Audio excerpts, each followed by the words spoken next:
What to do when a landlord won't give you access to a property and how to do big, fat, juicy wholesale deals because of it. This is Todd Toback, and if you are looking to make money in real estate, you want to do big, fat wholesale deals, or you want to build long-term wealth, then this is the place for you. If you have not been to our site, I've got a gift for you. If you go to nolimitsrealestateinvesting.com/script, there you can get the exact same script that we use to talk to motivated sellers every single day.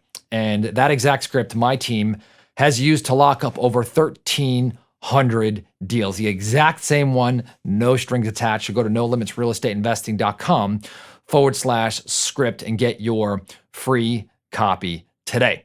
So let's go ahead and listen to today's listener question. Hey, Mitch Snyder, Las Vegas home buyers. So the question is, I'll just give you the scenario. We're working with a out-of-state owner. He has a rental property here in Vegas, and we've come across this before. And so the owner, he's really hesitant to upset any sort of progress with the renter. You know what I mean? So it's hard to gain access into the property. You know what I mean? And I guess my question is, how would you kind of massage that along to, make that process go a little bit faster? We've always been taught, time kills all deals, right? And so we're like thinking, geez, how long can we wait to try to get in there? Oh, Mitch, great question. Thanks for sending that in.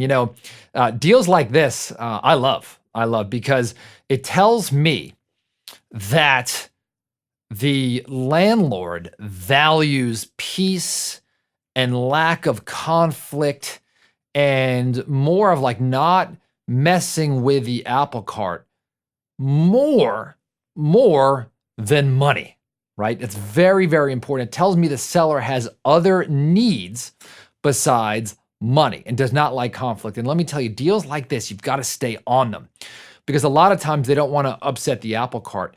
And what they do is they actually create monster tenants, right? Tenants that will turn nasty and entitled and bully the seller.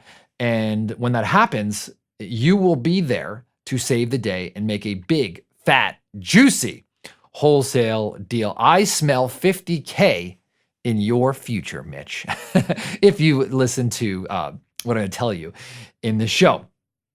So, you got a seller and, he's not giving you access. So the first thing that I'm going to do is I'm going to use some of the techniques that I talk about in the No Limit Selling System. You want to listen to the seller's needs and wants. And he's going to say, okay, well, I don't want to upset the tenant.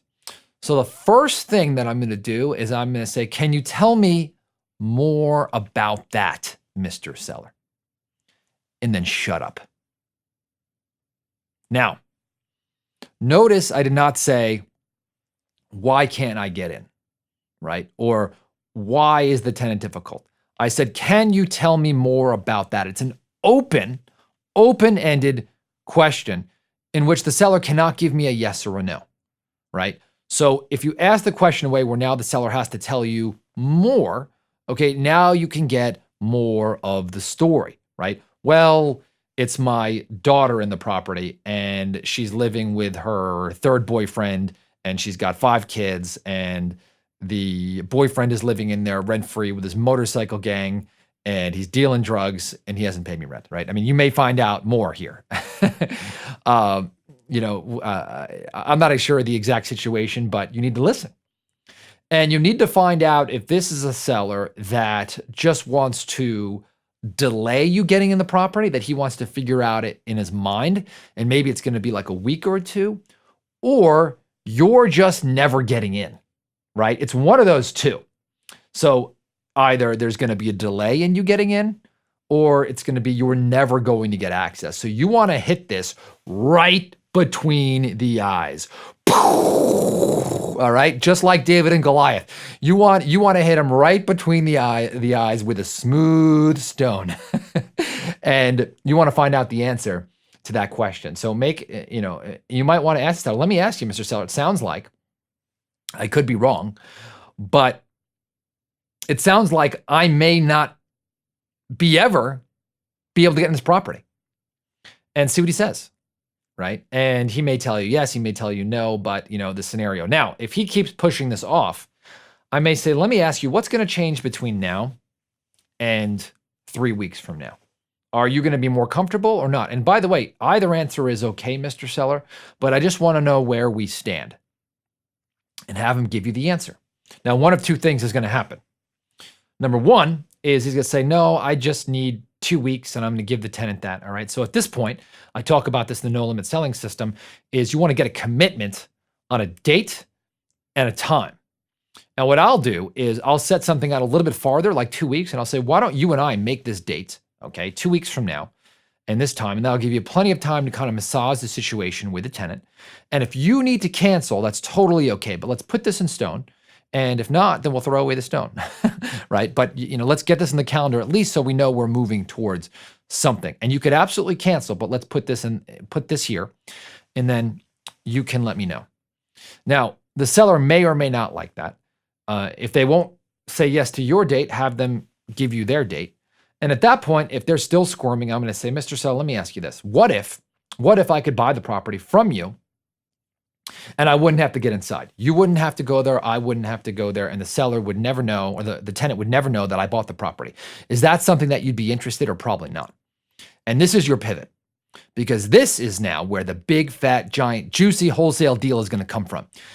I could tell you that if you've got a property without access and it's very difficult to show and you've got a difficult tenant, it's going to be difficult to sell that property for the size profit that you want. You could sell it, right? But you're going to get much less. And so my recommendation to you is this is where you've got to go in for the monster, right? You've got to come in and make your move.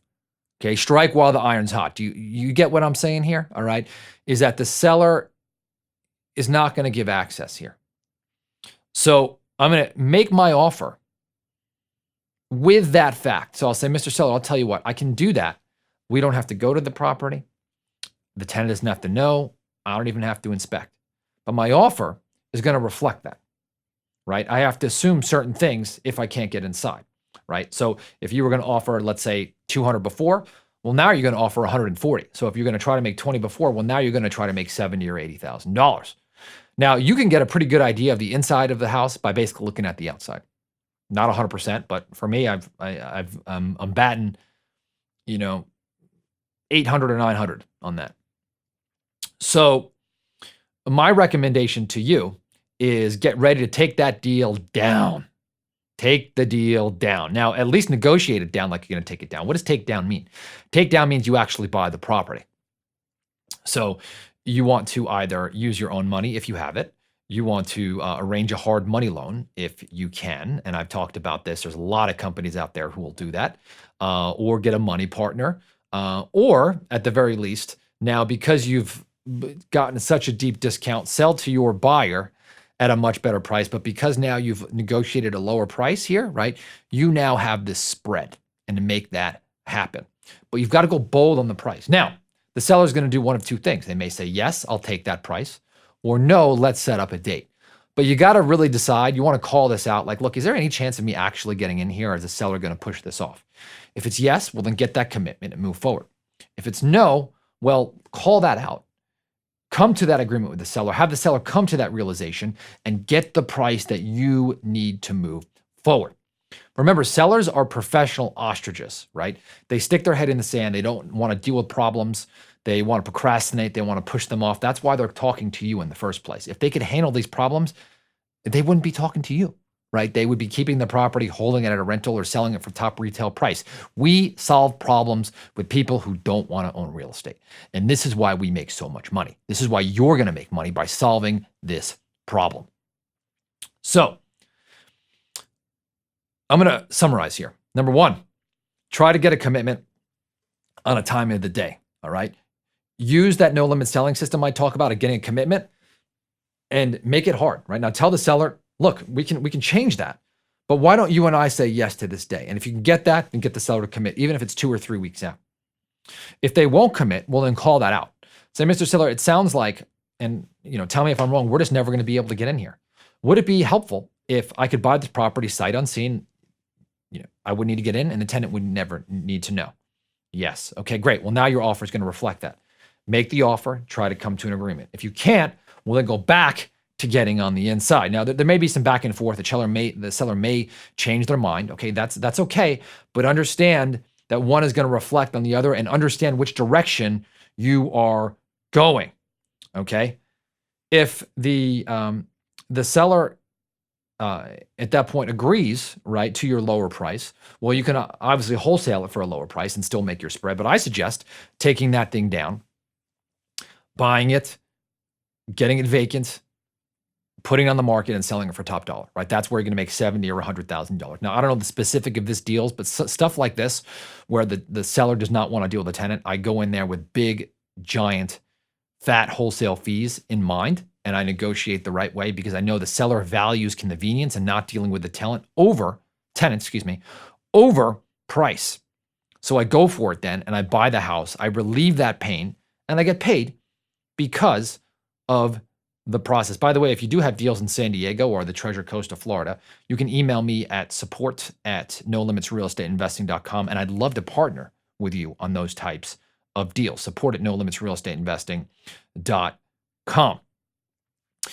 But my key here is you've got to always be pushing the sale forward, right? Do not let this like scattered, thing go all over the place. Do not let the fish run. I talk about that. If you want to know more about the no limit selling system, right, and getting sellers to commit and how to do bigger deals and compressing those timelines, right, so that you're not talking to sellers for months and months and months. You can get them to make their best decision today without any pressure or sounding salesy.